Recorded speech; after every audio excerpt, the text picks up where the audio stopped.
Olá, sejam todos muito bem-vindos a mais um episódio do ConvertCast, nosso projeto que visa trazer informação e opinião qualificada de grandes profissionais para você, nosso espectador. Nosso tema hoje é falar um pouco sobre a reestruturação dos clubes de futebol que vem acontecendo de uma forma grandiosa aqui no Brasil e também um pouco da reestruturação que está acontecendo no Avaí. Para falar um pouco sobre esse tema, a gente trouxe um timaço aqui de profissionais, né, que militam nesse meio de reestruturação, de executivos de clube de futebol, para que a gente traga as suas opiniões, as suas visões sobre esse tema tão relevante ultimamente aí no meio esportivo brasileiro. Temos a presença aqui do Dr. Tulio Cavalazzi. Muito bem-vindo, Tulio, ao nosso podcast. Gostaria que você se apresentasse para o pessoal te conhecer. Fique à vontade. Obrigado, André. Obrigado pelo convite. Uma satisfação estar aqui no ConvertCast. Também uma satisfação estar aqui com o Gabriel, com o Lucas Pedroso, para a gente debater esse tema atual. Eu posso me apresentar como um advogado que há muitos anos atua na área do direito esportivo, completando 30 anos agora, e acompanhando o crescimento do mercado em relação a essa questão específica do futebol, novos investimentos e possibilidades que o clube tem para se reestruturar. Boa parte dessa experiência adquirida dentro dos clubes de futebol, boa parte dentro da Cavalazzi André Restanho Araújo, advocacia, que é um escritório especializado em direito empresarial. Então estamos aqui para debater e, se Deus quiser, vamos ter aí bons assuntos e bons debates acerca do tema. Obrigado, Tulio. Obrigado pela presença aqui. É um prazer receber você aqui no escritório, né? Parceiro aí de longa data da Convert também e um grande especialista aí de reestruturação de clubes e de direito esportivo. Lucas Pedroso, executivo do Avaí. Conta um pouco da tua história, te apresenta aí para o nosso público, Lucas. Bom, primeiramente, obrigado, Andrei, por esse convite, parabenizar você e toda a equipe da Convert por essa iniciativa, porque eu acredito que é muito importante a gente ter espaços como esse seu para debater e debater com qualidade, né? Com pessoas aqui que estão comigo, né? O Tulio e o Gabriel são profissionais renomados aí, com experiência na área, então vai enriquecer muito. E a tua experiência também em reestruturações de empresas, sem dúvida alguma, vai ser um debate muito bacana. Bem, eu sou o diretor executivo do Avaí, eu sou advogado de formação, né? E já de um tempo para cá, nos últimos 3 anos, aí, foquei a minha carreira em reestruturação de clubes, né? Passei a ser executivo de clubes de futebol, tive passagem pelo Coritiba, trabalhei mais há 13 anos no Coritiba, né? Como advogado e depois migrando para essa área executiva. Então, o nosso papel é uma visão bem ampla dos clubes para que a gente consiga fazer a reestruturação de uma maneira geral e global, né? Holística, olhando todas as áreas e buscando o que eu tive a oportunidade também de recentemente me formar na FIFA como gestor de clube, e a gente buscava estudar lá modelos sustentáveis de clubes de futebol. Porque qual é o grande desafio? Não ficar tão restrito ao resultado esportivo, simplesmente. Tentar criar uma estrutura, uma mecânica que o clube tenha maneira de se gerir de uma maneira mais sustentável. Então, resumidamente, também já trabalhei no Paraná Clube, enfim. Vai ser um maior prazer aí a gente poder falar um pouco dessas experiências todas e poder contribuir aqui com o podcast. Legal, Lucas. Obrigado aí pela presença, pela disponibilidade de vir aqui conversar um pouco com a gente e contribuir nesse debate, né, que a gente quer fazer aqui hoje, trazendo aí informações, trazendo um debate não só técnico, né, mas quando a gente parte também para o debate prático, o que está acontecendo lá dentro do Avaí, né, que a gente possa trazer aqui o nosso público entender esse momento e entender como funciona, né, de uma forma não só tão técnica, mas que todos possam compreender, inclusive o torcedor havaiano, né, que possa estar assistindo esse nosso projeto. Doutor Gabriel, muito bem-vindo também aqui à Convert, né, ao ConvertCast. Gabriel, especialista também em recuperação judicial, em reestruturação de empresas e agora também de clubes, né, Gabriel? Por favor, se apresente um pouco mais aí pra gente. Bom, Andrei, primeiro, boa noite, boa tarde, não sei que horas o pessoal vai estar assistindo aqui, boa noite pra gente, né? Sim. Primeiro, um prazer realmente participar aqui contigo, a gente participou já de vários projetos juntos, não teria como contar quantos projetos já atuamos em conjunto aqui e esse podcast mostra a importância da gente debater todos os assuntos e aprofundar nas áreas de maneira específica, trazendo, como falaste, tanto a questão prática, e daí por isso acredito também a presença do Lucas Pedroso, que é executivo aí de primeira linha, e trazer várias as linhas e vieses de olhar sobre os temas que a gente está tratando, e também por isso também é uma honra estar aqui junto com tudo nessa mesa, contigo, com todo esse, como falasse, timaço. Minha experiência aí, o que conta aí para eu estar na mesa, eu acho que são esses inúmeros anos aí na área de recuperação de empresas, de reestruturação, atuando, advogando para devedor, para credor, sendo administrador judicial, mantendo uma linha de raciocínio assim sempre aberta para entender a forma prática e dentro da prática colocar tudo aquilo que a gente aprende na teoria e aplicar agora num campo diferente, que é o do futebol, que não estava aí no dia a dia. Então a gente tem que inovar e trazer essas experiências. Então, desde sempre aí no escritório Cavalazzi André Recém Araújo, a experiência, acho que que eu trouxe até então, pode ajudar aí nesse bate-bola que a gente vai fazer hoje. Legal, Gabriel. É uma área de atuação nova, né? É algo que a gente já tem muita experiência, mas um campo novo de jogo, que é o campo agora dos clubes de futebol, né? Algo recente da legislação, né? Nós tivemos aí a Lei 14.193, aí promulgada no ano de 2021, que trouxe, né, toda essa possibilidade agora dos clubes também partirem para esse processo.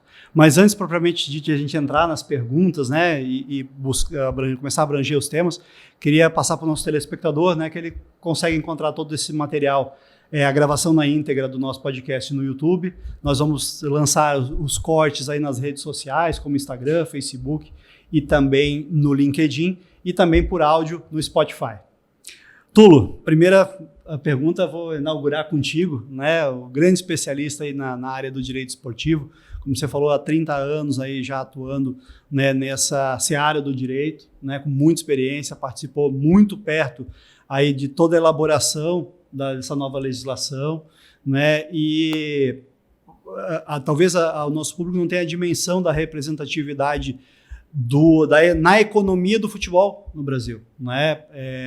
Eu levantei alguns números, a gente fala em mais de 50 bilhões ano de PIB do futebol. Né? Isso representa quase 1% do PIB do Brasil. Né? Se olhar como um nicho de negócios no Brasil, ele é extremamente relevante. Né? E até essa legislação nós não tínhamos o clube como revestido de uma empresa. Ele era uma associação, né? Sem fins lucrativos normalmente, né? Tinha algumas benesses da legislação, mas não tinha nenhum meio de se reestruturar. Né? Então, a forma que os clubes vinham gerindo seus passivos era muito de levar ele para frente, né? E tal, e chegou o momento no Brasil de mudar isso, e a legislação está oportunizando aos clubes, né, essa possibilidade, né, não só através de SAF, como de recuperação judicial, de recuperação extrajudicial, de RCE, de várias formas de trazer um lado mais profissional para os clubes brasileiros. Conta um pouco para a gente, né, dessa tua história, né, acompanhando essa legislação, de tudo que aconteceu para a gente chegar até aqui e hoje estar com ela em vigor, podendo aplicar ela nos clubes brasileiros. Eu acho que é isso aí, eu acho que fizesse um bom resumo. Falar de futebol, de esporte, é uma das coisas mais difíceis, porque todo profissional tem a sua especialidade, mas de futebol todo mundo entende, né? Então é aquela coisa que tu vai no supermercado, chega em casa no aniversário de família, alguém vai estar discutindo contigo com bastante autoridade, né? Mas é isso que a lei trouxe. A lei ela é originária de um projeto do senador Rodrigo Pacheco, que depois é assumida pelo senador Carlos Portinho. Carlos Portinho é advogado, colega de tribuna, de STJD, então fala com propriedade sobre o tema. E o senador Rodrigo Pacheco também cuida muito de buscar na sociedade brasileira contribuições para a questão da legislação, que passa, a partir de agora, a organizar o futebol brasileiro. É chamado até, o Gabriel, o Lucas participaram de vários eventos nessa época, como um marco regulatório do futebol brasileiro. E é verdade, vai ser, a nosso ver, o antes e o depois da lei da SAF. Assim, para não monopolizar e para tentar ser mais rápido possível nas respostas, de fato, esse número do futebol ele chama atenção, 50 bilhões, e se você multiplicar pelos outros esportes que nós temos no Brasil, vai chegar à conclusão de que o entretenimento e o esporte é um grande mercado. E não é novidade que o mundo todo se organizou em torno desse grande mercado para fazer novos investimentos. E aí está um dos motivos da lei da SAF. Permitir com que as agremiações brasileiras possam receber investimentos, já que como sociedade ou associação civil, ela não tem essa capacidade, como sociedade empresária, sim. Aí, obviamente, quem investe dinheiro quer transparência e organização. E aí é o segundo motivo da lei, que haja gestão profissional nos clubes. A partir daí, dessas duas situações, gestão e capacidade de investimento, você desenrola uma série de outras situações. Inclusive, aqui é uma sociedade que possa se recuperar, se reestruturar com a guarida, inclusive do Poder Judiciário. Isso aí seria assim a trilogia, né, para te responder em pouquíssimas palavras sobre esse tema que atrai a todos e que a gente quer, a partir de agora, aqui também destrinchar. Legal, tudo bacana. É muito bom, né, estar com uma pessoa que acompanhou todo o andamento, né, então traz todo esse histórico de como chegamos até aqui, né, e eu também concordo plenamente tudo que é um marco regulatório que vai transformar o futebol brasileiro, né, de um futebol em campo muito profissional, né, mas fora de campo muito amador.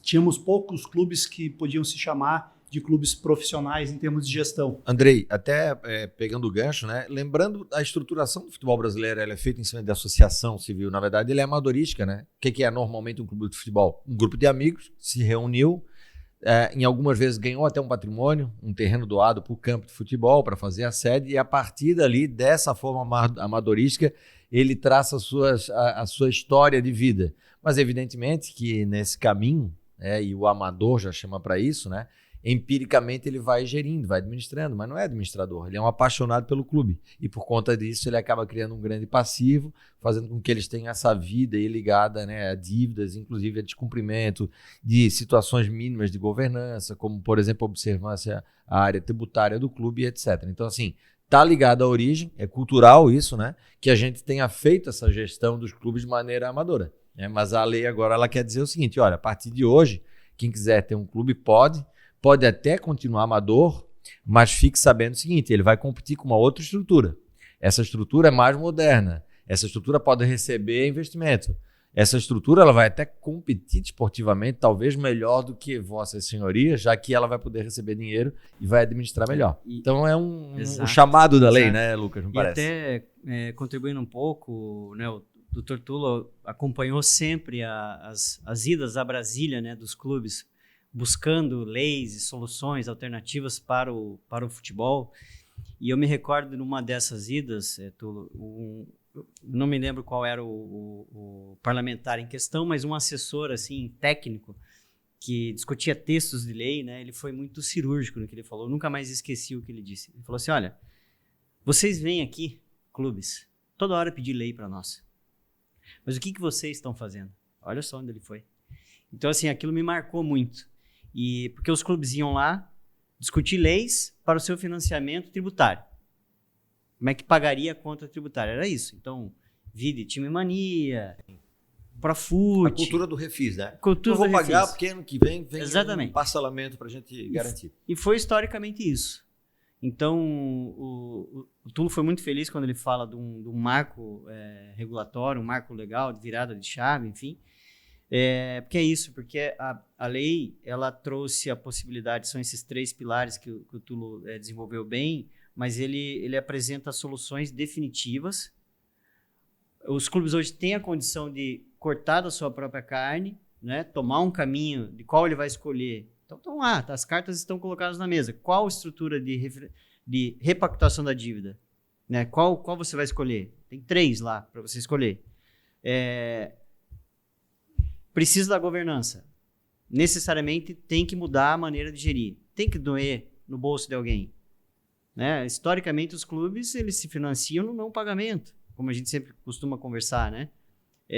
Então, não pode uma dívida de um clube, como por exemplo o Avaí, crescer em 5 anos, dobrar. É uma coisa que os clubes, de modo geral, precisam evitar. Isso não é uma questão só do Avaí.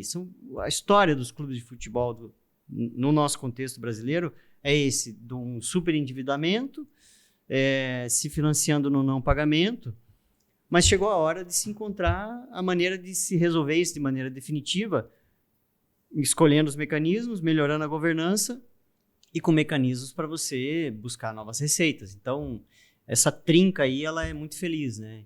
A gente aprende com os nossos pais em casa que a gente só pode gastar até aquilo que a gente ganha, né?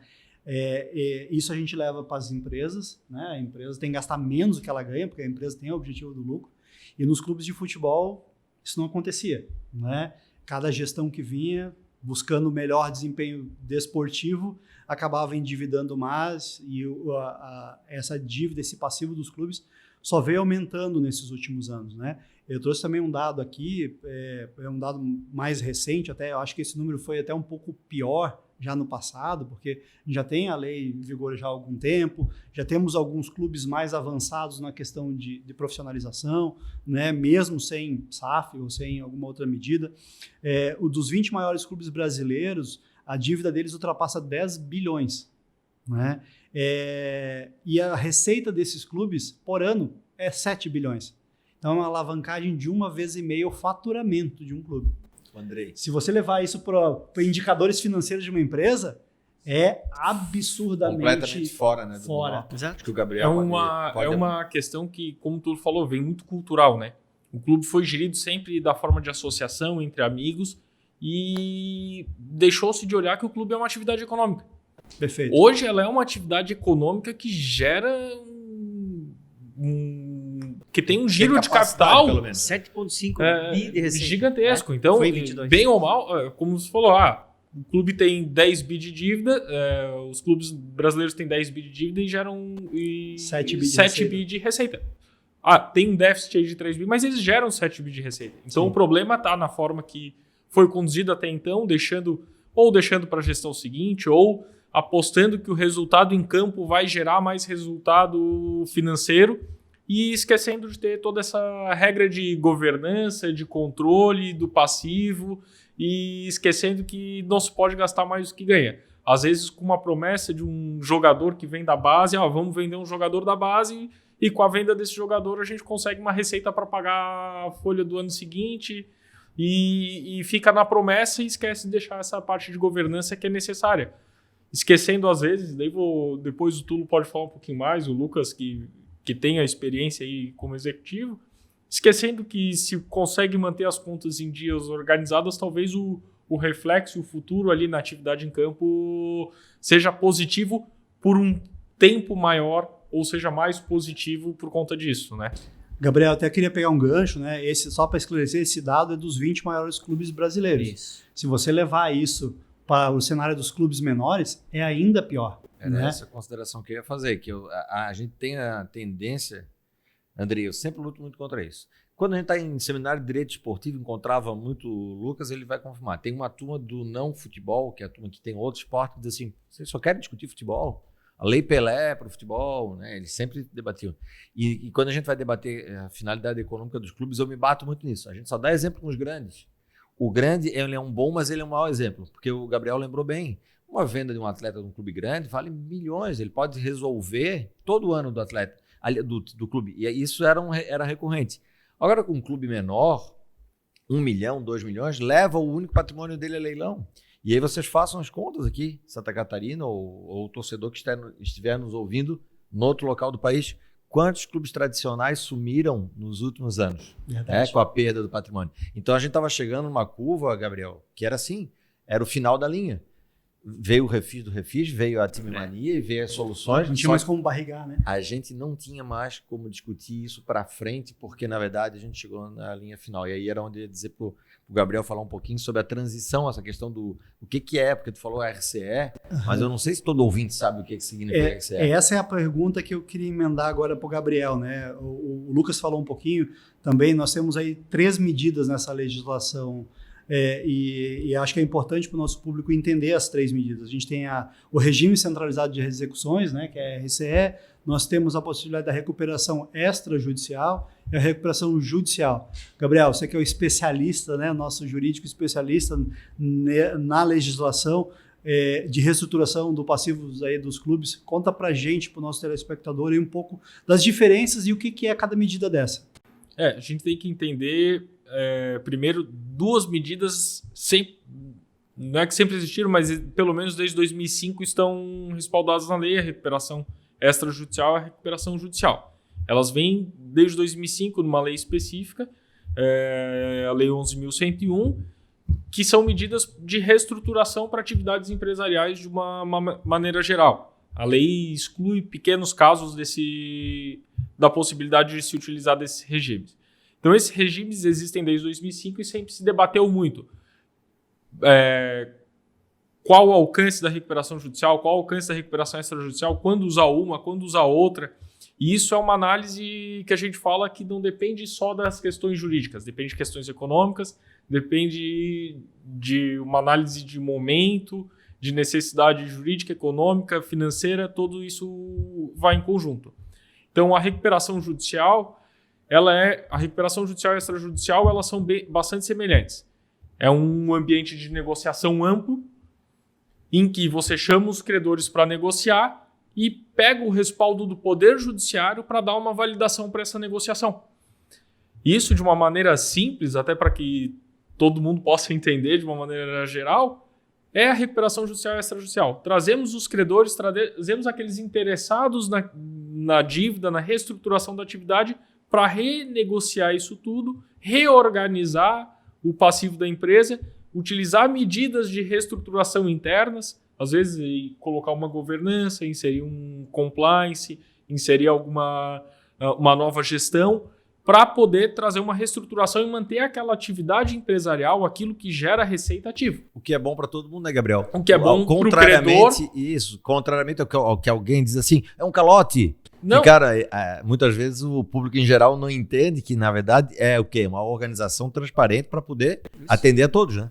Isso. Parece que é isso. As boas recuperações judiciais, as boas recuperações extrajudiciais têm um efeito positivo na sociedade. Tem um efeito positivo porque ela continua girando. Ela gera receita, gera crédito, resolve o passivo, gera emprego e traz esse efeito positivo. É óbvio que a gente tem que falar que existem as más recuperações judiciais e daí acaba levando essa fama, trazendo algumas pessoas falando é um calote generalizado, exceção, né? E também, recuperação Gabriel, judicial é fraude. Não, peraí, isso aí a gente está olhando para as más recuperações e é o costume nosso, né? Olhar para aquilo que tem de ruim e esquecer para olhar aquilo que tem de bom. E a gente já comentou aqui até em outros podcasts, né, em outros episódios, do karma que a Lei 11.101, né, a Lei de Recuperação Judiciais, herdou da concordata, né? Sim. Porque para ainda um público em geral não entende ainda as diferenças, por mais que a gente já esteja com 18 anos da nova legislação, a legislação anterior durou muito tempo. Uma das legislações mais longevas aí da legislação brasileira, né? Ainda carrega essa mácula, sabe? Que se traz da concordata, que é um calote, né? Que não é para pagar ninguém, que é para dar desconto. Que é normal, né, André? Uma lei fica muito tempo em vigor, no tempo, prolongada no tempo, né? E ela acaba ficando vetusta. E aí, obviamente, ainda mais a economia, que é uma coisa em mutação permanente, né? A gente está vendo aí o momento atual, o que a gente está vivenciando, reflexo da guerra, reflexo da inflação nos Estados Unidos. Então, assim, ela fica muito tempo, obviamente ela perde perenidade e aí acaba tendo uma série de inseguranças jurídicas. O que não é o caso dessa lei, que ela veio, na verdade, para atender a necessidade, né? Bom, vocês são os especialistas na matéria e podem dizer, mas assim, o nome diz, né? Uma recuperação. Então, talvez os exemplos ruins é que se buscou esse mecanismo quando já não tinha mais o que recuperar, né? Já estava quebrado. Então, tomando como exemplo as experiências que eu tive e estou tendo de gerir um clube em recuperação judicial, a escolha da medida na hora que ela precisa acontecer. O clube não está quebrado, né? Não é isso. Ele está se reestruturando. É isso. Então, se esperasse mais um pouco, sim, aí talvez quebraria. Posso pegar o gancho aqui? Claro. Até perguntar para o Gabriel. Ele falou uma coisa importante aqui, Gabriel. Todo mundo pergunta qual é o time, né? Ele falou assim, no momento certo. Qual é o momento certo para uma recuperação? Começa antes, no dia, o cara acorda um dia e diz, vou pedir uma recuperação judicial. Não. Normalmente a gente sugere que é uma recuperação judicial, Eu não gosto até do nome recuperação judicial. Eu gosto mais do termo que o Lucas utilizou, que é a reestruturação. Claro. Perfeito. Lógico que a lei estabelece, então a gente utiliza a recuperação judicial A recuperação judicial, ela depende do pedido para o juízo, para o Poder Judiciário, para ela ser iniciada. Daí já vou trazendo também um pouquinho dessa diferença, Andrei, recuperação judicial, extrajudicial e RCE. Então a recuperação judicial depende de um pedido para o Poder Judiciário para ela ser iniciada. Normalmente, o melhor dos mundos é que a recuperação judicial tomada a tempo certo e no momento adequado, ela tem um estudo prévio. Só que esse estudo não é um estudo que se prolonga, vamos estudar para pedir uma recuperação judicial daqui a 1 ano, 2 anos. Não. É um estudo prévio que é feito, é um caso para recuperação judicial efetivamente ou não é um caso para recuperação judicial? A gente pode se utilizar de outros mecanismos previstos em lei para fazer a reestruturação. Por exemplo, a recuperação extrajudicial. Por quê? Porque os dois, como falei, os dois casos pressupõem a gente trazer os credores para renegociar o passivo e fazer a reorganização. Na recuperação extrajudicial, eu tenho um tempo maior, porque eu não tenho uma situação econômica financeira que me peça uma urgência para fazer o pedido. Então, eu tenho algumas condições econômicas e financeiras que dão esse suporte para ir para o caminho de primeiro chamar os credores, reorganizar com eles uma reestruturação e aí submeter um plano já aprovado por eles para o juiz homologar. Isso é a recuperação extrajudicial. A recuperação judicial ela faz um caminho inverso.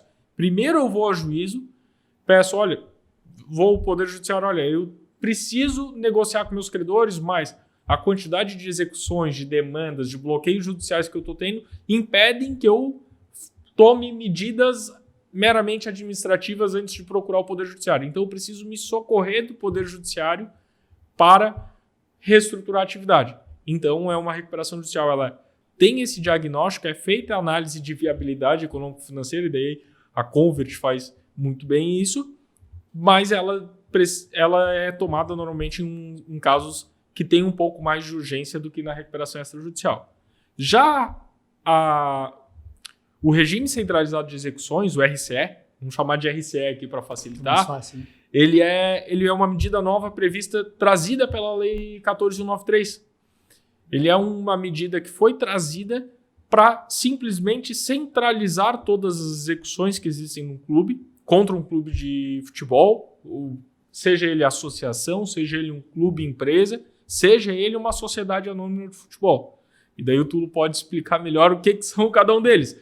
Mas para qualquer uma dessas entidades pegar todas as execuções que existem trabalhistas e ir ao Poder Judiciário, lá na Justiça do Trabalho, que é especializada naquele assunto, e pegar todas as execuções, vamos criar um regime único, todas elas vão se processar em conjunto para evitar que bloqueios esporádicos interfiram no dia a dia daquela atividade econômica. Na mesma coisa, na parte civil. É possível centralizar todas as execuções em uma só, um único juiz vai tomar a decisão sobre isso e pode trazer essa segurança de não ter esses bloqueios no dia a dia. O que vai trazer a viabilidade, necessidade de escolher ou pela extrajudicial, ou pela judicial, ou pelo regime centralizado de execuções é o tempo necessário, a urgência que existe e algumas estratégias jurídicas, econômicas, financeiras que podem dar mais ou menos segurança a depender de um ou de outro regime. Perfeito, Gabriel. Obrigado pelas contribuições. Acho que ficou bem claro, né? Ambas são 3 medidas judiciais, cada uma com a sua particularidade e cada uma com a sua aplicabilidade, né? Acho que o que acontece num clube pode ser diferente do outro, o que uma medida que seja mais salutar para um pode ser diferente para o outro. Eu queria trazer mais um dado aqui para a gente continuar o nosso debate, né? Desde a promulgação da lei, né? Desde que ela entrou em vigor, alguns clubes já se preparavam antes, né? da própria legislação, para o momento que ela tivesse já estarem preparados para isso. Outros, né? Desde a edição da lei, começaram a buscar algo nesse sentido. Nós temos no Brasil, hoje, né? Pelos números que eu consegui apurar, pelo menos falando em grandes clubes com representatividade, que a gente tem informação aí, de RCE, nós temos 4 clubes, seria o Vasco, o Botafogo, o Fluminense e a Portuguesa. Na recuperação extrajudicial, nós temos o caso do Figueirense, né, que inclusive é anterior à promulgação da Lei 1493, né, ali foi uma inovação até na época, e em recuperação judicial, né, que é a ação um pouco mais contundente, 9 clubes. O Cruzeiro, o Coritiba, o Paraná, o Santa Cruz, o Sport, o Náutico, a Chapecoense, o Joinville e agora mais recentemente o Avaí. E parte desses 14 clubes que estão aqui já em medidas de reestruturação do passivo, 6 já migraram para a Sociedade Anônima do Futebol, o Bahia, o Botafogo, o Cruzeiro, o Cuiabá, o Vasco e colocando já nessa lista agora recentemente o Curitiba, né, anunciou ainda essa semana a constituição aí da Sociedade Anônima de Futebol e, claro, vários outros clubes que a gente tem informação, né, em vias de sair, Atlético Mineiro, Atlético Goianiense, estão já em vias de constituir uma SAF. Trazendo um pouco desses dados, e aqui a gente comentou um pouco do Avaí, né, que acabou buscando o caminho da recuperação judicial, reportando aí um passivo na casa aí dos 107 milhões, né, Lucas? Conta um pouco da história desse passivo, um pouco, né, dos motivos que o clube acabou buscando ingressar aí esse caminho da recuperação judicial. Bom, então assim, né, eu vou falar um pouco, esses dois que estão aqui, eles conhecem muito mais o histórico todo do que eu cheguei agora em fevereiro. O passivo, ele é de 100 anos, né, da história do centenário do clube. Eu dizia isso lá no Curitiba também. Quando é que começou? O passivo começou no primeiro dia. No D1 lá já, né, dos clubes de futebol. Mas assim, o que eu percebo, né, todos esses mecanismos, eles são, eu costumo assim comparar, e vocês me digam se a analogia faz sentido, são tratamentos médicos para um paciente que está num quadro ali, enfim, de uma enfermidade que pode ser grave, mas tem um remédio específico, um tratamento, ou não tão grave, e é outro, e não é necessariamente a gravidade que define esse remédio. Eu acredito que assim, é o tipo da doença mesmo, né? Então, pegando um exemplo no Coritiba, tinha-se lá um ato trabalhista, né, que seria o mais próximo aí do RCE, né? Mas tinha dia e hora para o clube não conseguir mais honrar aquilo. Então, aquele tratamento, ele deu certo por um tempo, mas ele não ia resolver de maneira definitiva. Então, tinham parcelas mensais altíssimas para se pagar e o clube com um fluxo de caixa que inviabilizaria. Então, o clube lá, que eu tive a oportunidade de liderar também o processo, a alternativa foi, olha, precisamos estancar essa sangria. Era um paciente que estava com uma hemorragia. Então, qual era a maneira? Para aquele caso, era a recuperação judicial. Ganhava-se um tempo, às vezes não tinha mais aquela cobrança no caixa do clube, penhoras a todo tempo. Então, para não se chegar nisso, foi feito, então, o pedido da recuperação judicial. No caso do Avaí, esse paciente já vinha sendo tratado. Já vinha sendo tentado várias outras alternativas que deram muito certo por um tempo, né? Mas à medida que o endividamento ele dobra em 5 anos, e no ano anterior, em 2021, ele é constituído 1/3 dessa dívida, esse paciente ele mudou o perfil dele completamente. Então, somado a esse altíssimo endividamento, num curtíssimo prazo, com as dificuldades de caixa de uma disputa de Série B, que é importante que, né, quem está nos ouvindo assim, tem essa ciência, é muito grande a diferença de uma Série A para uma Série B. Em termos de receita. Então, se na Série A eu tenho determinado valor de receita, só de televisão eu perco quase que 90%. É um negócio absurdo. Então, assim, eu saio de 50 para 10 milhões, citando um exemplo, só dessa fatia da receita. E por que ela é tão importante? Os estudos vão mostrar que das receitas dos clubes, hoje 40% é a TV. É a TV. 40%. Então, sem essa receita aí não tem como. Então, esse paciente estava lá, já não tinha mais a sonda lá, a alimentação. Foi acabando o oxigênio. E aí, com estudo, com muita diligência, feita inclusive aqui pela Convert, as análises financeiras, o escritório Cavalazzi avaliando as melhores alternativas, chegou-se numa conclusão que não havia outro caminho. teríamos que seguir para esse caminho da recuperação judicial, porque era o que iria dar para esse paciente a possibilidade da recuperação propriamente dita do clube. Então, o clube, quando eu cheguei ao clube, eu ainda fazia provocação. Eu acho que não vamos precisar disso. Mas o paciente começou, bloqueio todo dia. O que é o bloqueio, né? Para explicando quem está em casa. Imagina você tem a tua continha lá no banco, você vai querer pagar alguma coisa, você não consegue nem pagar. Mesmo se você tem dinheiro lá, você não consegue pagar o salário do jogador, por exemplo, porque tem uma dívida lá de 1900 e sei lá quando, cobrando, bloqueando a tua conta, pegando todo o dinheiro que tem lá, e mesmo que tenha um recurso para entrar, você não consegue utilizar para pagar. Então, inviabiliza. Não há como gerir um clube com bloqueios judiciais todos os dias, e era o caso do Avaí. E aí a gente seguiu pelo caminho da recuperação judicial, que agora a gente ganha um pouco mais de tempo, no sentido desses bloqueios, eles cessam, né? O clube tem que buscar resolver sua questão tributária, também isso é um ponto. Só até um ponto para trazer aqui, Lucas, que é importante disso, a gente tem que lembrar que, a partir do momento que pediu a recuperação judicial, a gente está estancando a dívida naquele momento e estamos dizendo para todos os credores, olha, daqui para trás eu vou resolver conforme as premissas de viabilidade, laudo e propostas que eu tenho a encaminhar. Daqui para frente, segue vida normal. E aí o caixa do clube ou daquela atividade empresária que optou pela recuperação judicial, ele também tem que ser um caixa que consiga cumprir suas obrigações diárias. Quando se opta pela recuperação judicial lá no Avaí, eu devo corrigir se eu estiver errado, mas a análise que nós fizemos foi, olha, vamos paralisar esse problema do passado e vamos reorganizar esse problema do passado dentro das condições possíveis e o daqui para frente o clube vai ter uma vida nova. É como se a gente começasse o D1 que você falou da dívida que é de 100 anos atrás. Não, agora o D1 da nova gestão, das regras de governança e tudo mais, passa a ser o dia do pedido da recuperação judicial. Voltou o cronômetro. Uma coisa que eu acho mais importante, o Gabriel, né, e Andrei, é assim, ó, o mais legal da recuperação é a sinalização que você dá de que você quer resolver. Que você vai ter que resolver. Não tem outro caminho.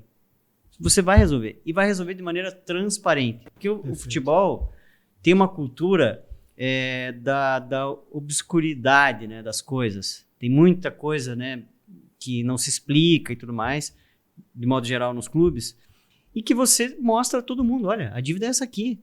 E eu não quero favorecer ninguém. Vamos lá. Tá aí, ó. Vamos juntos achar a melhor maneira de pagar isso.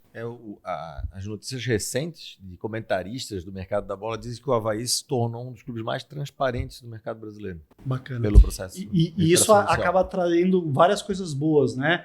O próprio mercado de investimento se volta para o clube quando o clube adota esse tipo de medida. Eu acho que, e das 3 medidas que o clube poderia adotar, a recuperação judicial, ela talvez ela seja, além que dá maior transparência de tudo que está acontecendo, ela é aquela medida que tenta tratar os credores de uma forma igualitária, né?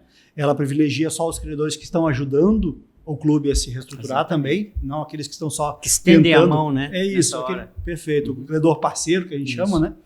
E ao mesmo tempo, ela é a legislação que também te impõe algumas regras, que é o que o Gabriel comentou. Daqui para frente é vida nova. Daqui para frente o cronômetro resetou, mas as tuas obrigações daqui para frente têm que ser pagas. Aquele processo que a gente fala de barrigar a dívida, de jogar lá para frente, acabou. Então é uma nova vida, né, para um clube que acaba ingressando por esse caminho. Traz benefícios, sim, em relação ao passivo, ao passado, aquilo foi constituído aqui, mas impõe regras para ele andar bem daqui para frente. Então, acho que de todas as medidas, com certeza, nesse sentido, é a mais benéfica. Eu acho que a legislação, quando é nova, ela traz algumas possibilidades de arrumar coisas que a empresa tinha vontade, sabia que elas existiam, mas não conseguia fazer, né? Acontece muito na empresa familiar, né? A lei de proteção de dados da LGPD, ela é bem isso. O cara diz assim, tá, mas vem cá, aplicasse? Já apliquei. E aí, não estão mais roubando dados da empresa? Não, dados vão roubar sempre, né? Porque tem uma turma especializada em fazer isso. Mas só por montar os comitês internos, só por fazer um raio-x da minha empresa, eu já estou mais organizado do que estava antes. E mutatis mutandis, para usar uma expressão jurídica, né? Me parece que a recuperação tem um pouco disso. Ela te traz para dentro gestão. Quer dizer, para organizar a RJ, O Gabriel pensou num RCE, ele não pensava ainda na RJ, mas ele fez uma transição. Aí na contabilidade, certamente o Lucas precisou de números. Tu certamente querias uma auditoria. E quando tu visse, passado um ano, o clube estava todo organizado, coisas que ele não fez em 100, fez em 1. E aí talvez seja esse o momento, Lucas, que vocês colocaram a lupa, Gabriel, e chegaram à conclusão, é verdade, cabe uma RJ, que eu tinha isso claro na mão. Né? Exatamente. Nós temos que entender que o Avaí, o histórico jurídico de como o Avaí chegou na recuperação judicial. Não vou falar dos números aqui, que não está dentro da minha área, você, Andrei e Lucas estão aqui mais à frente. Mas o Avaí tinha um ato trabalhista. Ou seja, antes da lei 14193, uma concentração de execuções para resolver o passivo trabalhista, que tinha o seu regramento, suas estipulações lá da época, estava vigente. Depois, optou-se pelo regime centralizado de execuções para dar um tratamento para as dívidas cíveis. Só que chegou um momento que a governança e o espírito de gestão olhou para todo esse endividamento e falou, olha, nós precisamos resolver tudo. Nós não precisamos olhar, não podemos mais olhar essas situações de uma maneira separada. Então, o tratamento jurídico avançou dessa forma porque o momento implicou nessa necessidade. Isso é um ponto importante, porque senão ia ficar resolvendo só quem entrou na justiça. Sim. Aí não adianta. Não faz sentido, né? Aí, de novo, é só tapar o sol com a peneira. Você vai ficar só esperando estourar lá na frente esses caras aqui que o clube não pagou para entrarem com uma ação ali na frente e o problema continuar de novo. É um ato que, apesar de estar em juízo, ele é injusto, porque ele torna uma competição entre o quem chega na frente primeiro é que leva. Perfeito. E muitas vezes o que chega na frente primeiro é o que tem o maior crédito. E toda uma infinidade de credores com crédito menor fica inatingível, né? Não consegue atingir seu crédito por causa de um maior. Então é interessante, né? Parece ser um momento em que não vão pagar. Não, vão pagar todos, só que de uma maneira igualitária. Isso. O regime centralizado de execuções tem isso. Olha, tem privilégio para receber o seu crédito aquele credor que procurou o Poder Judiciário primeiro. Peraí, isso aí não é uma questão de justiça perante a totalidade dos credores. Não, eu estou questão privilegiando cronológica. aquele que é mais rápido, ou aquele que teve uma decisão mais rápido, que uma vara andou mais rápido da execução e teve o despacho antes do que a outra. Às vezes as duas execuções ajuizadas no mesmo dia. É verdade. E o Gabriel é interessante, né? O clube de futebol ele comunica externamente, Andrei, uma coisa que ele não é, né? Porque assim, ele comunica glamour, ele comunica o dia do jogo, ele comunica uma coisa grandiosa, com um grande público e até uma grande contratação, certo? Sim. Só que é o seguinte, o dia seguinte, quando tu chega lá e acende a luz para começar a trabalhar, aquilo tudo sumiu. E aí ele some assim de uma forma tal que esse sinal de pobreza de todos os clubes em geral, ele não passa para quem está na área externa. Então, falando da parte tributária, que é importante, até para o gestor público, para a fazenda pública, ela tem uma visão de que o clube ele é rico, porque, na verdade, ela lembra da maior venda do clube, daquele atleta que Daquele foi jogador vendido. andando de carro importado. Porque a comparação sempre é o Neymar, né? Mas, na verdade, o Neymar ele é 0,1% da população mundial de atletas, que é aquela que ganha mais de 30 mil reais. O resto todo ele ganha muito abaixo de 5 mil e a imensa maioria um salário mínimo no mundo todo. Mas ele comunica aquele mais rico. Então o que acontece com a fazenda? Ela quando vai te analisar uma transação tributária, vai te analisar um parcelamento, ela não concede porque não pode conceder descontos, não pode conceder uma melhor condição. E a recuperação judicial te coloca numa posição para o agente público de quem realmente está em dificuldade. É uma questão só de comunicação. Não muda de um dia para o outro a tua condição. Na verdade, a comunicação é que muda, né? Externaliza algo diferente. E assim, o que eu... Uma questão assim que é bastante intrigante, né, no futebol, mas é uma realidade, né? O mercado como um todo de empresarial, determinado segmento, eles vão competir nas melhores práticas, ver quem vai vender mais, quem vai fazer mais investimentos. Tem alguma lógica ali que pode levar alguém a ser melhor que o outro, certo? E tem algumas regras de tentar se manter alguma igualdade, mas o mercado é livre e eles vão disputar. O que o esporte procura fazer aí, o futebol? Tem uma premissa básica, e Tulo é da área esportiva, existe um princípio assim, entra no campo, qual é a regra básica? Paridade de armas.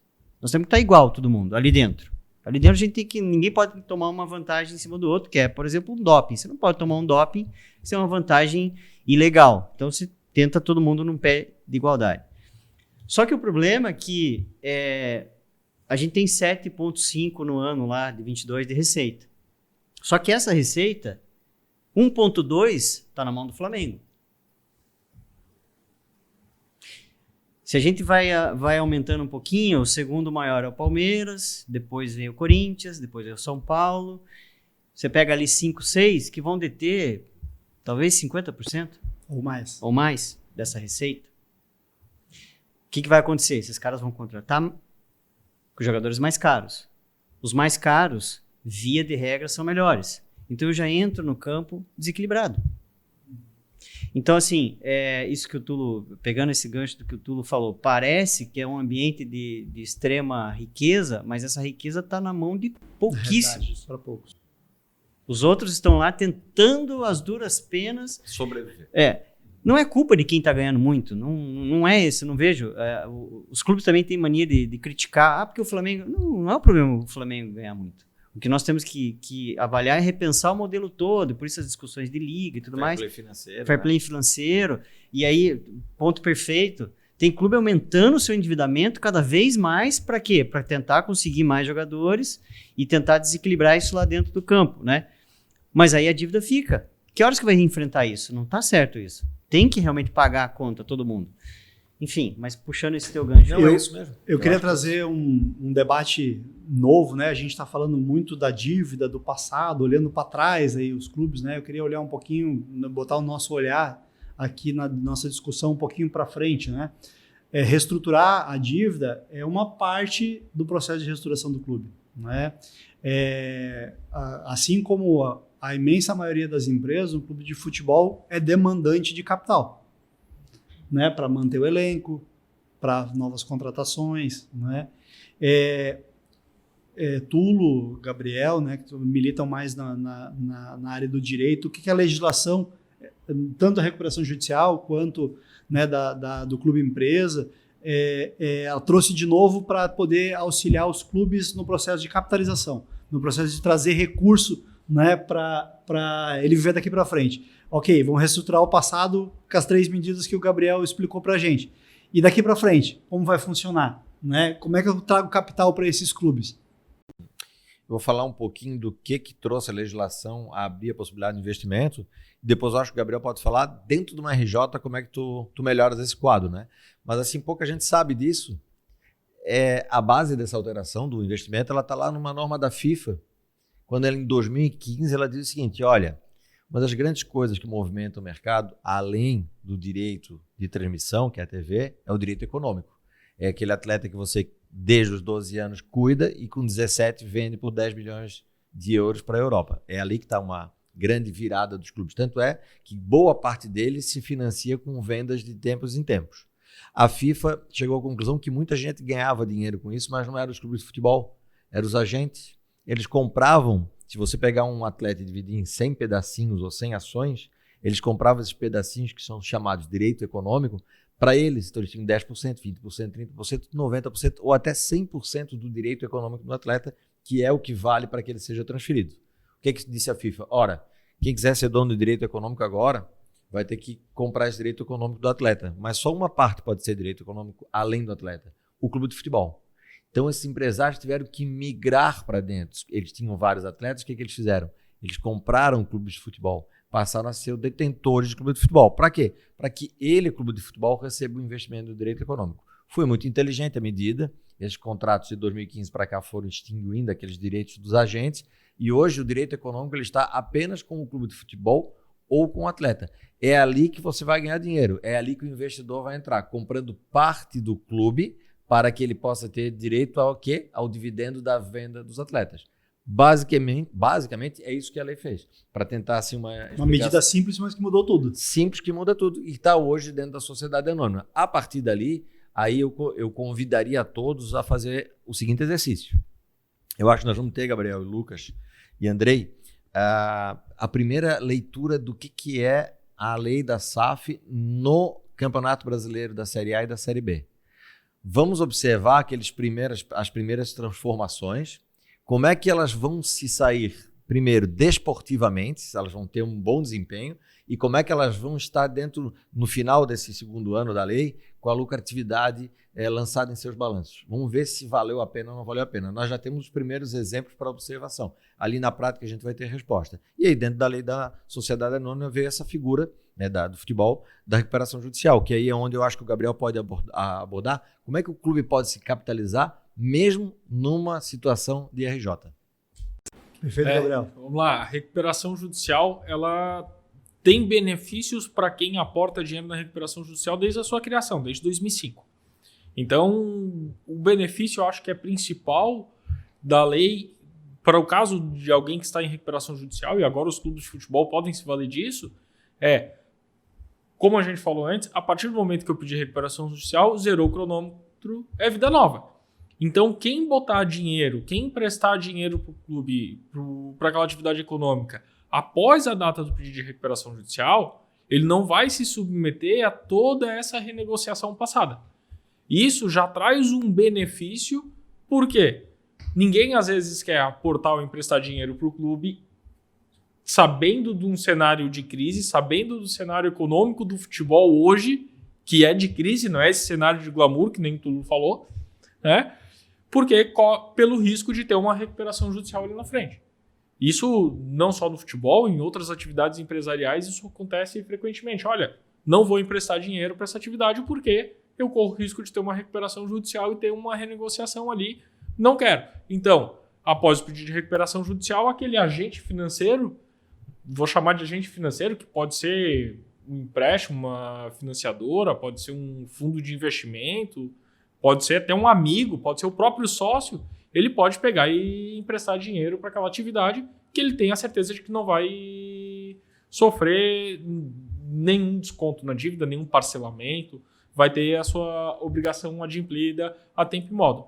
Além disso, a lei também traz, depois de 2020, que teve uma alteração na lei de recuperação de empresa, ela traz uma possibilidade de financiamento às empresas em crise, colocando para um cenário mais drástico, que aquela atividade não deu certo, um super privilégio no recebimento daquele credor. Então isso traz um estímulo ao aporte, um estímulo a girar mais recursos dentro daquele ambiente negocial. Então a lei de recuperação traz esse benefício também. Num exemplo prático então, para a gente falar um pouquinho de futebol, vamos falar do Avaí então. Vamos lá, Andrei. O Avaí, ele produziu para o mercado recentemente 2 atletas. O Rafinha, do Barcelona, e o Gabriel Magalhães, do Arsenal. Esses atletas não precisa dizer hoje quanto valem no mercado, né? Tanto é verdade que eles são procurados pelos maiores clubes do futebol mundial. Tivesse o Avaí, por exemplo, a capacidade de um investimento do investidor e participasse ele da venda desses atletas, não teria você, por exemplo, interesse de ser um investidor de um negócio como esse? Ou tem no mercado negócios tão bons em que um atleta deixa de um ano de valer 100 para valer 1 milhão no ano seguinte? É uma grande oportunidade de investimento. Não é? Não dá para fazer isso girar dentro dos clubes como um investimento para o próprio torcedor participar, inclusive, democratizar isso? Isso, como tu falou, Tulo, estava na mão de poucos, que eram os representantes dos agentes, claro, né? Agora, os clubes podem, né, lançar isso para o mercado de uma forma geral, né? Através de fundos, através de investimento privado, através, né, como o Gabriel falou, de todas as possibilidades. Então, é algo que a legislação, uma pequena mexida, nos trouxe e que agora até esses processos de reestruturação vão dar segurança para quem apostar. A lei da SAF traz benefícios tributários para aqueles que investem também no caráter social da atividade do clube de futebol e da sociedade anônima de futebol, inclusive na formação de escolinhas que vão ajudar a angariar esses craques. Eu acho que o Lucas tem alguns projetos nessa área, né? Ou seja, de fazer com que esse envolvimento social dos clubes traga também geração de talentos, né? Qual é o desafio, né? A gente pega aqui, eu estou olhando o celular aqui, é porque a gente busca os números, né? Tentar entender. Os balanços foram publicados recentemente, né? Dos clubes, e aí aparecem os primeiros estudos, né? Vamos pegar um exemplo, assim, né? O Flamengo. O Flamengo, ele tem a base da receita dele, 42% em 2022 foi da TV, né? E ele teve, de transferências de jogadores, que é isso que o Tulo estava falando aqui, 11%, né? Então vamos para o último. O Atlético Goianiense, Olha só a dependência dele para a receita de TV, 70%. E aí ele conseguiu vender 14%. Foi a receita dele. Aí você começa a ver, por exemplo, assim, o Internacional. O Internacional, ele tem lá 33% de dependência da TV. E ele está lá em cima, entre os que ganham mais. Mas como é que ele conseguiu fazer isso? Vendendo jogador. 37% da receita foi venda de jogador. E assim, Lucas, às vezes é um jogador. Às vezes Daí tu vai no ano seguinte e esse jogador não apareceu. Porque isso é importante dizer, tá? Não é como soja. Que tu vai plantar Que é quantidade, né? Não vai. Porque assim, numa linha do tempo, tu tem no Rafinha e o Gabriel ao longo de 10 anos. Pode ser que no ano seguinte já saia mais 2. Mas em linha de tempo, Então, o futebol é uma atividade altamente aleatória. Você vai diminuir a aleatoriedade conforme tu fizer mais investimento. Mas exatamente. Dinheiro. Aí que entra um ponto. Mas o Internacional, pegando esse exemplo aqui que ele é aleatório, mas há anos vem se fazendo investimento em categoria de base e em estrutura. Então vamos pegar o exemplo do Avaí. Enquanto o Avaí... e assim, o Avaí faz muito com pouco. A verdade é essa. Então nós temos nossas limitações. Está entre os 10 clubes do Exato. futebol brasileiro que mais revelou atletas possíveis. Mas por que está fazendo isso? Porque tem um olhar para isso. Está se querendo fazer isso. Então, mas mesmo assim, isso vai chegar num limite, precisa expandir a sua fábrica, né? Então tem que ter mais campos de treinamento. O Internacional, a gente sabe, a base é muito grande a quantidade de atletas, né? Aqui a gente vai ter 120 atletas, esses clubes têm quase 300 atletas nas suas categorias de base, mais até. Então, quanto mais você abre a base da pirâmide, que é o funil que vai chegar lá, é muito melhor. É uma questão de lógica. Mas como é que a gente chega lá? Tem que ter esse dinheiro novo, é natural. Agora, tem as iniciativas que nós, enquanto gestores, temos a obrigação de fazer e buscar.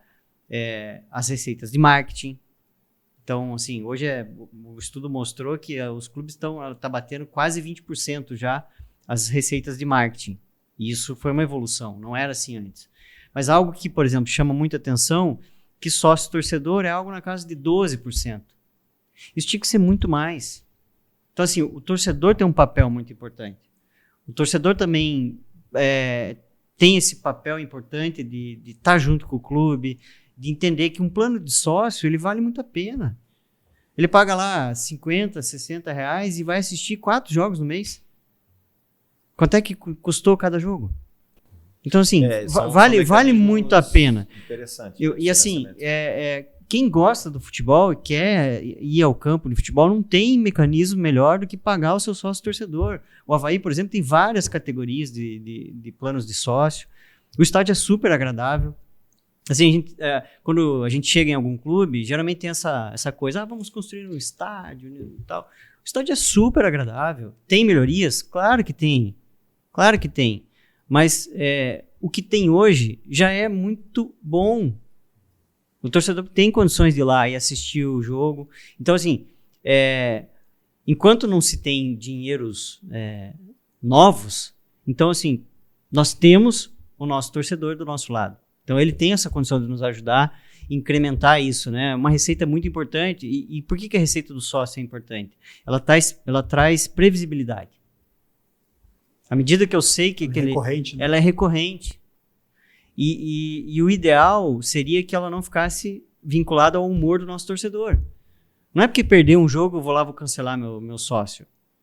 Não adianta. Isso não vai contribuir em absolutamente nada com o clube. Nesse ponto, o Avaí teve um destaque, né? Durante a pandemia, os clubes ficaram mais de um ano sem jogar. E o Avaí não é clube social, ele não tem piscina, não tem aula de taekwondo, não tem aula de inglês, ele só tem futebol. E naquele período o torcedor ficou fiel até o final. Que legal. Ele conseguiu manter, Qual é a base do sócio torcedor do Avaí hoje? Hoje nós estamos com mais de 10 mil sócios. Isso é bem importante de frisar. Com 13 mil lugares no estádio, ou seja, o Avaí já está quase chegando ao número máximo. E a torcida do Avaí tem um elemento importante, assim, eles são fiéis. Está provado pelos números. É isso que o Tulo comentou, o clube caiu de divisão e eles se mantiveram lá. Boa parte deles está lá. Mas a gente sabe que tem muito mais havaiano do que sócios. Então, esse torcedor, ele pode ainda vir conosco, né? Ele pode vir ainda. Sim, entender que não é só ajudando o clube. Tem a contrapartida, né? Eu estou ajudando o clube Claro. e eu tenho como contrapartida Tem um retorno. Quais as né? mensagens retorno quais as mensagens que o clube passa para ele? Olha, o clube está sério. O seu dinheiro está sendo usado com responsabilidade. Nós estamos pagando a dívida sendo paga, vai me sobrar dinheiro para eu fazer futebol. Isso é uma coisa interessante. Eu tinha uma dúvida, porque eu sou conselheiro e torcedor, né? Então eu penso aqui 2 vezes, como advogado e como torcedor. Eu tinha uma curiosidade como ia ser recebida a recuperação judicial. Porque quando foi anunciado o RCE, já é uma coisa do tipo, opa, o gato subiu no telhado. RCE, que negócio é esse? Eu só vi aqui só time quebrado que tem esse negócio, né? Primeiro que caiu muito bem. Quando veio a recuperação judicial, a repercussão foi... Primeiro mostra 2 coisas, Andrei. A primeira é que a lei da recuperação judicial no Brasil foi admitida como algo que realmente reestrutura e não dá calote. Isso é a primeira coisa, eu acho que fica para todo mundo que está ouvindo o podcast, que é empresário, advogado, que quer entender um pouquinho mais sobre o mecanismo. Segundo lugar, a receptividade foi imensa da imprensa, da torcida e da comunidade empresarial em geral, dizendo o seguinte, olha, parabéns, hein? O presidente do Avaí tem coragem, mas acima de tudo tem cabeça de gestor para entender que existia um mecanismo à disposição e ele organizou um ambiente para pedir essa recuperação. Vamos ver se o juiz vai conceder. Quando o juiz concedeu, aí foi sedimentado. Realmente trata-se de uma gestão transparente e que quer, acima de tudo, demonstrar que virou a chave daqui para frente. Então isso foi extremamente importante. Porque isso era uma coisa que tu sabe que é uma barreira para vocês que são do meio da recuperação judicial a ser enfrentada, né? Diferente de uma empresa, né? Quando você entra em recuperação judicial, que tem talvez uma repercussão num cliente, num fornecedor, né? Quando você leva isso para um clube de futebol, leva para uma massa muito maior de público abrangido. Talvez não pela dívida, mas pela piadinha do time adversário, né? Pela questão, pô, eu sou sócio torcedor, estou pagando lá, o clube só gera dívida, né? A gestão que está sendo feita, e isso você colocou tudo, é muito importante, né? A forma como o torcedor recebeu a informação, de uma forma serena, de uma forma tranquila, entendendo que foi uma medida tomada para melhorar o clube, né? E não com qualquer objetivo de calote, nada nesse sentido. Eu diria até, foi assim, um sinal para o mercado, né? Porque quando o trio de ferro lá no Nordeste pediu recuperação judicial, né? Santa Cruz, Náutico, Sport, e aí o Avaí também, o Avaí é um time que tem 100 anos de idade, né? Completa agora em 2023, e além disso ele está, desde 1998, dentre os 40 clubes da Série A ou B do Campeonato Brasileiro, que é o maior campeonato do mundo. Então, assim, nós estamos falando de um clube que é muito grande. Não é pouca coisa o que o Avaí tem nesses 100 anos. Quando ele diz isso para o mercado, ele também passa um recado para o mercado em geral, para os clubes. Pô, eles são organizados, eles estão se organizando, significa que, olha, tem lei fazendo a diferença aí. Até porque tem uma curiosidade, a gente esqueceu de falar. O Avaí requisita o seu ato, né, na verdade, o seu RCE, com base na lei da SAF, sem ser SAF. Ele utiliza um princípio, quem organizou, o Gabriel, o grupo organizou com esse fundamento, né? Mostrando que ele era um ente econômico, não precisou ser sociedade anônima de futebol para obter esse amparo legal. E isso tudo passa para o mercado um grande recado, né? Até porque essa decisão de SAF e tudo mais é uma decisão que é quem é o dono do Avaí? É o seu sócio. Eles são os donos, eles que vão decidir o futuro do clube. Isso está muito claro, está na mão do nosso torcedor essa definição. Então, esse sinal de bom recebimento da recuperação judicial mostra a maturidade que o torcedor tem visto todos esses movimentos, né? E o torcedor vai poder, o sócio, na verdade, vai poder tomar essa decisão agora, vamos ser sinceros, com transparência. Sim. Agora a recuperação judicial traz essa transparência.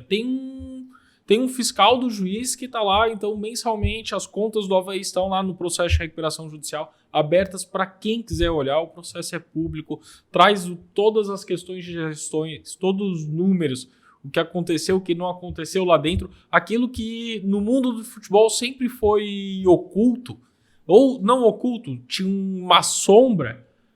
Agora, com a alteração da lei, com a lei 14.193, com essa profissionalização que está acontecendo, com a recuperação judicial, com todos os meios que estão sendo utilizados, vai trazer transparência, vai trazer segurança para o ambiente econômico, vai trazer transparência e segurança para o torcedor. E o sócio do Avaí ele vai poder tomar a decisão pela SAF ou pelo caminho que for decidido sem essa pressão do passivo que estava empurrando o clube para um momento que talvez ele tivesse que tomar a decisão de uma forma muito emergencial.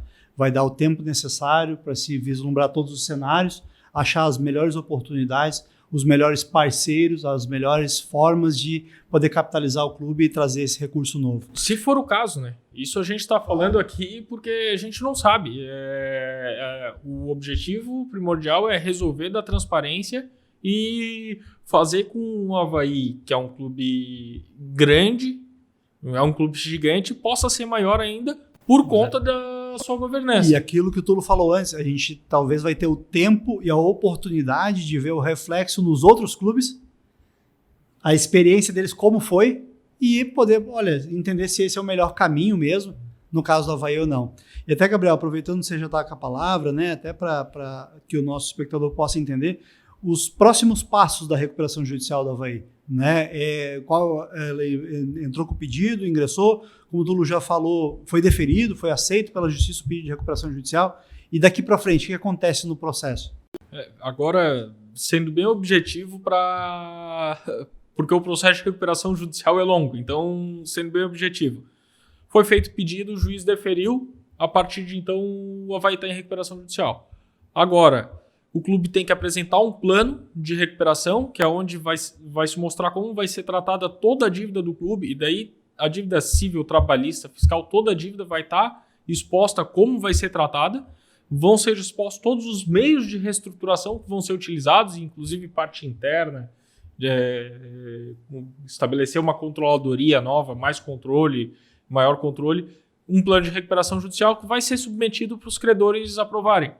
Então, quem vai dizer se o clube é viável, se a atividade é viável ou não, são os credores. Não tenho dúvida que, com toda essa transparência que está sendo dada, esse plano vai ser aprovado. Esse plano que vai ser apresentado ainda está sendo trabalhado, estudado. O Convert está elaborando a parte econômica e financeira do plano. Nós vamos trabalhar a parte jurídica.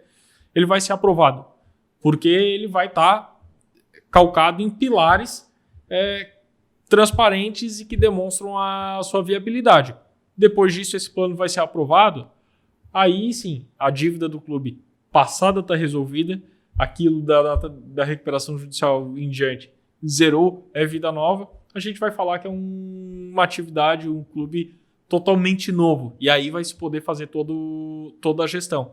Aí vai caber ao Poder Judiciário, de uma maneira breve, homologar, dar esse plano, né, dar uma segurança jurídica, trazer uma decisão judicial que diz, olha, a partir desse plano, os credores decidiram, o mercado decidiu isso, então não cabe ao judiciário intervir. Vou dar segurança jurídica para que essa atividade tenha o seu prosseguimento. Joia, Gabriel.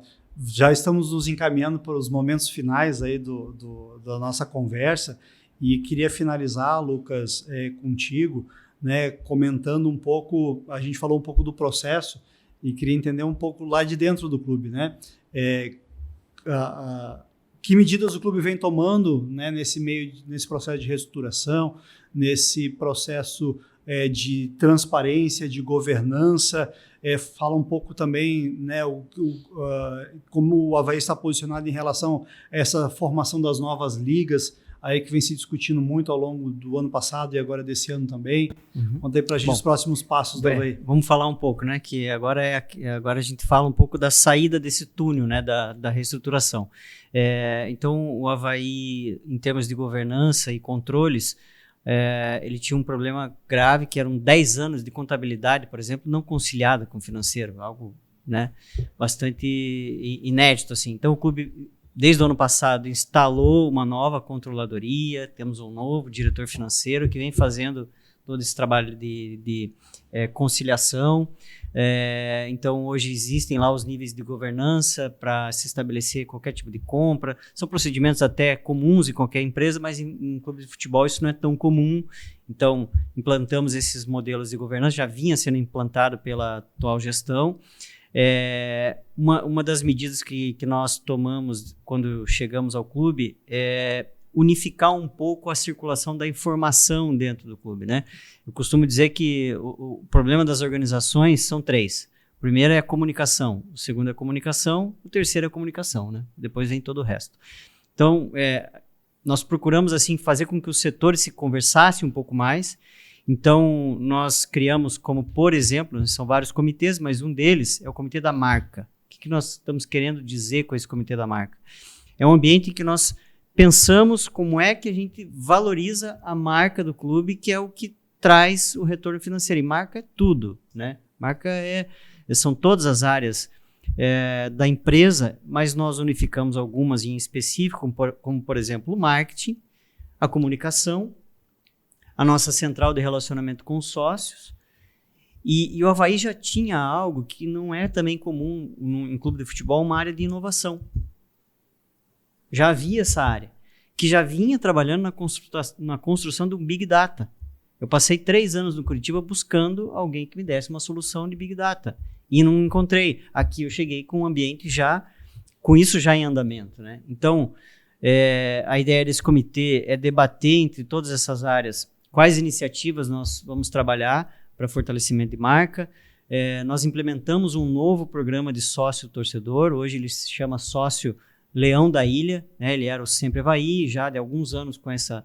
Então a gente oxigenou esse programa de sócios, trouxemos assim novos benefícios, novas vantagens para esse ano do centenário. Algo muito legal, que vai ser a camisa do centenário. Então, o que é isso? A camisa do centenário vai ser algo que o próprio sócio vai ter a possibilidade de apresentar modelos de design dessa camisa. Depois vai haver uma votação, apenas os sócios vão votar. E aí depois cada sócio vai ganhar uma camisa, essa camisa. Então é um presente que o Avaí tá fazendo para o seu sócio torcedor, que é fiel, que esteve com o clube durante a pandemia, que se manteve agora na Série B. Então eles merecem isso. Então é uma maneira do clube mostrar que, olha, nós estamos todos juntos nesse ano do centenário. Dentro desse comitê, todas as iniciativas do ano do centenário a gente vem debatendo. A gente procura entender a melhor forma de comunicar com o nosso sócio. Aqui a gente não tinha um ambiente de comunicação via e-mail marketing, por exemplo, com o sócio. Nós não tínhamos. Então, foi criado o Fan Connect, que é esse ambiente de conexão, né, digital com o nosso torcedor, mas sem esquecer também o torcedor que ainda é analógico, e nós precisamos respeitar isso. Então, o Avaí é esse clube, né, que respeita todas as classes, todas as categorias, todos os vieses de cada um dos seus sócios. Então, o que nós procuramos é valorizar a marca através disso, respeitando a cultura do nosso sócio, do nosso torcedor, as tradições aqui da ilha. Então, a gente vem buscando isso tudo. E essas conclusões não são minhas, né? Essas conclusões são das pessoas que trabalham já no Avaí, mas ouvindo quem faz o Avaí, que é o seu torcedor. Então, o torcedor, ele é da ilha, é o clube da ilha, só tem um clube aqui nessa ilha e é o Avaí. Então, fortalecer isso para a nossa região primeiro, fortalecer nossas bases aqui e passar essa mensagem para o nosso país e para o mundo. Quem é esse clube da ilha, né? É o Avaí, e a gente vem buscando, com todas essas iniciativas, fortalecer cada vez mais isso. E a gente vai sempre contar com o apoio do nosso torcedor, que tudo é para ele, na verdade, né? Não tem outro, ele é o principal cliente. Então, todas as iniciativas lá vêm sendo feitas nessa linha. E a gente acredita que com tudo isso, as receitas, elas virão, que vão nos ajudar a todo esse processo aí, que é a luz lá do final desse túnel chamado reestruturação aí. Basicamente isso. Joia, bacana, muito obrigado, Lucas. Vou passar aqui para os nossos agradecimentos finais, agradecer a presença ilustre de vocês três, grandes profissionais aí, né, cada um na sua área, que estão fazendo um trabalho excepcional junto ao Avaí, que vem fazendo um trabalho excepcional a esse mercado do futebol, ao mercado do clube, né, do Brasil, que a gente conseguiu, enfim, ter uma legislação que possa ajudar, né, não trazer só benefícios pontuais como as anteriores, mas que criou um processo, né, que o clube possa se utilizar para se reestruturar, para ser um clube melhor, né, um clube com uma estrutura que mantém a perenidade, né, dele, que é o que todo torcedor quer, né, que o clube se mantenha vivo, competitivo. Então, queria agradecer por vocês terem vindo aqui participar do nosso debate, na nossa construção de um pouco dessa ideia, de trazer essa informação para o nosso espectador do nosso podcast, né, conhecer um pouco mais disso que está acontecendo, que vem ganhando muita força, né, desde 2021, com a nova legislação em vigor. Doutor Tulo, começo com você as considerações finais, lhe agradecendo pela participação aqui no nosso ConvertCast. Bom, André, foi um prazer estar aqui com vocês, estar aqui no ConvertCast e mandar um recado para os advogados, para as advogadas, né, jovens, sobretudo, que estão aí com uma dúvida sobre qual área que eles devem estudar. Sugiro que estudem o direito desportivo. É uma área que ela tem um mercado muito grande pela frente. O direito do entretenimento é algo que a gente já há muitos anos vinha plantando, né, Lucas, a semente, e agora é o momento deles, né? É o momento da tecnologia, o momento da inovação. O Sport Games, a rede social, a forma de você engajar milhares e milhares de pessoas com um produto que é acessível a todos e que não tem mais fronteiras, né? É global. Então a gente vai ver esse movimento do mercado do direito desportivo e do entretenimento aumentando, e eu então sugiro aqui, deixo como um recado final, nesse agradecimento, essa sugestão aos advogados e advogadas para que estudem, junto com todos os outros integrantes dessa área do mercado financeiro, né, também dos gestores, dos administradores, também dos auditores, dos contadores, porque é uma demanda elevada com poucos especialistas. Então, aqueles que estiverem à frente vão estar também à frente aí dos negócios daqui para frente. Muito obrigado, foi um prazer. Com certeza é um mercado em franca expansão, né, Tulo? E a legislação, né, e esses processos estão nos permitindo que ele continue crescendo. Lucas, muito obrigado pela tua participação, obrigado ao Avaí ter disponibilizado você também para participar e poder falar um pouco sobre o que está acontecendo no clube, abrir um pouco das informações, né, já inclusive contribuindo com esse processo de transparência que vem acontecendo lá dentro do Avaí. Obrigado pela tua participação e passo para as tuas considerações finais. Bom, eu que agradeço, né, Andrei? Foi muito bacana, muito bom estar aqui. Parabenizar pelo programa, acho que tem que continuar, façam mais, encorajo vocês a seguirem, porque é super bacana isso. Enfim, temos que circular a informação boa e de qualidade. Então foi um prazer estar aqui. Dizer assim que eu estou muito, muito honrado e feliz de estar participando desse momento crucial do futebol brasileiro. Eu não tenho a menor dúvida, eu tenho a plena convicção que o futebol brasileiro, de 5 a 10 anos, nós vamos estar entre as principais ligas do mundo. Eu diria que nós vamos ser, nesse período de tempo, eu tenho dúvidas, nós vamos ser a terceira, segunda, não sei, mas entre as três nós vamos estar certamente, nesse prazo de 5 a 10 anos.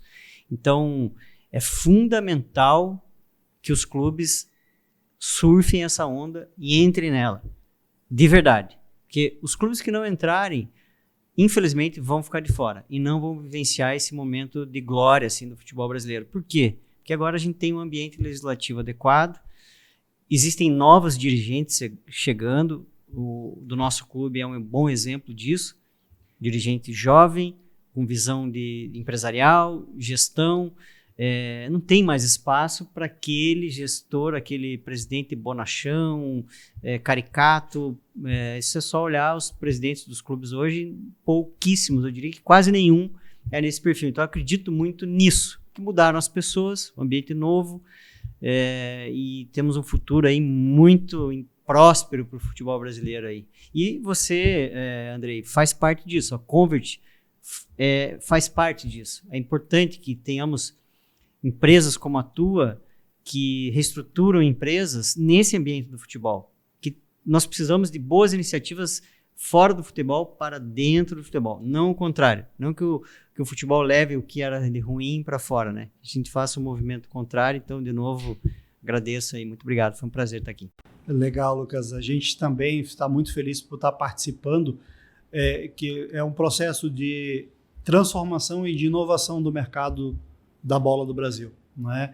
É um prazer enorme estar fazendo parte disso, né? De ter um case como o do Avaí, que é um clube, né? Por tudo aquilo que a gente já falou aqui hoje, que tem essas iniciativas de transformação e de inovação, e como você falou, aquele clube que não seguir por esse caminho vai ficar para trás, né? Assim como aconteceu em vários segmentos, né? Da máquina de escrever que ficou para trás, da câmera digital que ficou para trás, o clube bonachão, como você comentou ali, vai acabar ficando para trás. Quem não percorrer esse caminho da inovação, percorrer esse caminho da transformação, de entrar nesse ambiente competitivo que está se criando aos clubes, que vai fazer ele crescer e chegar nesse patamar que você comentou, infelizmente vai ficar pelo caminho. E a gente está aqui para auxiliar os clubes que querem ir por esse caminho de prosperidade, de transformação, né? E agradecer então agora finalmente ao Dr. Gabriel, que é um colega, um parceiro nosso de longíssima data, apesar dessa cara de novinho que ele tem, né?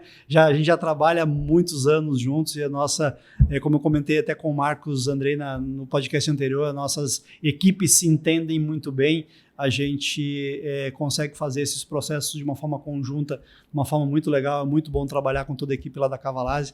Gabriel, agradeço a tua presença, ter trazido um pouco da tua experiência, do teu conhecimento aqui para nós.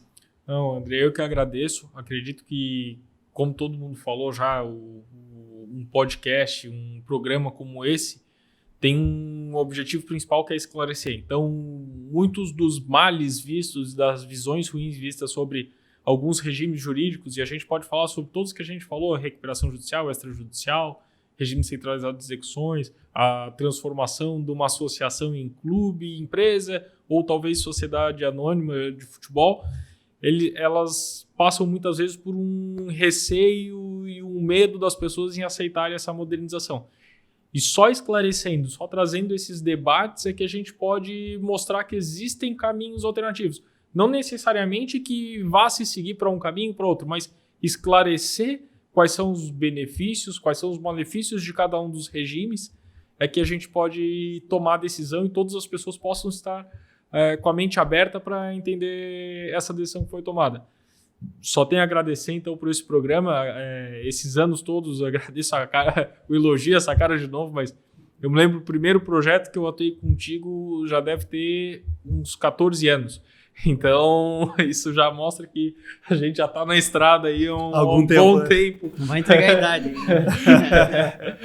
Trabalhando com isso, então é uma satisfação. Por isso que eu falei, não sei contar quantos projetos nós já fizemos em conjunto. Lá no escritório nós temos mais de 60 recuperações judiciais já feitas, então... Grande parte em conjunto com nós. Só trazendo esses programas serve para a gente esclarecer e mostrar que as medidas legais, os remédios, que nem o Lucas trouxe, estão aí. Então a gente tem que diagnosticar, ver o que é aplicável ou não, e para daí poder trazer para cada uma das entidades, para cada um dos clubes, as atividades empresariais, o remédio necessário para eles.